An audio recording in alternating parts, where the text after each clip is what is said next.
അവനെ സഭയ്ക്ക് തലവനായി നിയമിക്കുകയും ചെയ്തു. സഭ അവന്റെ ശരീരമാണ്. എല്ലാ വസ്തുക്കളും സകലം പൂർത്തിയാക്കുന്ന അവന്റെ പൂർണ്ണതയുമാണ്. വിശുദ്ധ പൗലോസ് എഫേസസ്കാർക്ക് എഴുതിയ ഒന്നാം ലേഖനത്തിലുള്ള ചോദ്യോത്തരങ്ങൾ.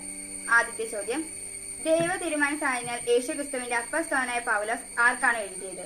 ഉത്തരം, യേശുക്രിസ്തുവിൽ വിശ്വസിക്കുന്നവരായി എഫേസസിലുള്ള വിശുദ്ധർക്ക്.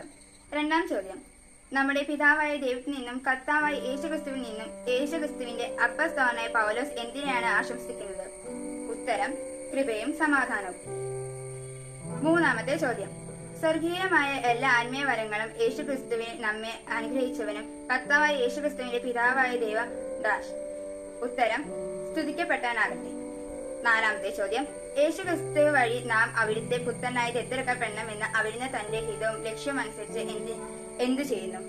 ഉത്തരം, മുൻകൂട്ടി തീരുമാനിച്ചു.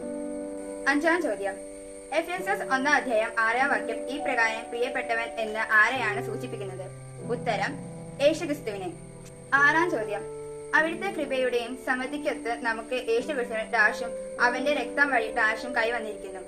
ഉത്തരം, പാപമോചനം രക്ഷയും. ഏഴാം ചോദ്യം, അവിടുന്ന് തന്റെ ജ്ഞാനത്തിലും വിവേകത്തിലും നമ്മെ സമൃദ്ധമായി ചൊരിഞ്ഞിരിക്കുന്നത് എന്ത്? ഉത്തരം, കൃപ. എട്ടാം ചോദ്യം, ക്രിസ്തുവിൽ വ്യക്തമാക്കിയ തന്റെ അഭിഷ്ടമനുസരിച്ച് അവിടുന്ന് എന്താണ് നമുക്ക് മനസ്സിലാക്കി തന്നത്? ഉത്തരം, തന്റെ പദ്ധതിയുടെ രഹസ്യം. ഒമ്പതാം ചോദ്യം, തന്റെ ഹിതമനുസരിച്ച് എല്ലാം പൂർത്തിയാക്കുന്ന അവിടുന്ന് തന്റെ പദ്ധതിയുടെ രഹസ്യം അവനിൽ നമ്മെ മുൻകൂട്ടി തെരഞ്ഞെടുത്ത് നിയോഗിച്ച് എന്തിനും? ഉത്തരം, ക്രിസ്തുവിൽ ആദ്യമായി പ്രത്യാശ അർപ്പിച്ച നാം അവന്റെ മഹത്വത്തിനും സ്തുതിക്കും വേണ്ടി ജീവിക്കുന്നതിന്. പത്താം ചോദ്യം, അവിടുത്തെ മഹത്വം പ്രകൃതമാക്കുന്നതിനുള്ള അവകാശം നാം വീണ്ടെടുത്ത് സ്വന്തമാക്കുന്നത് അവരെ ആ അവകാശത്തിന്റെ അച്ചാരമാണ്. ഉത്തരം, പരിശുദ്ധാത്മാവ്.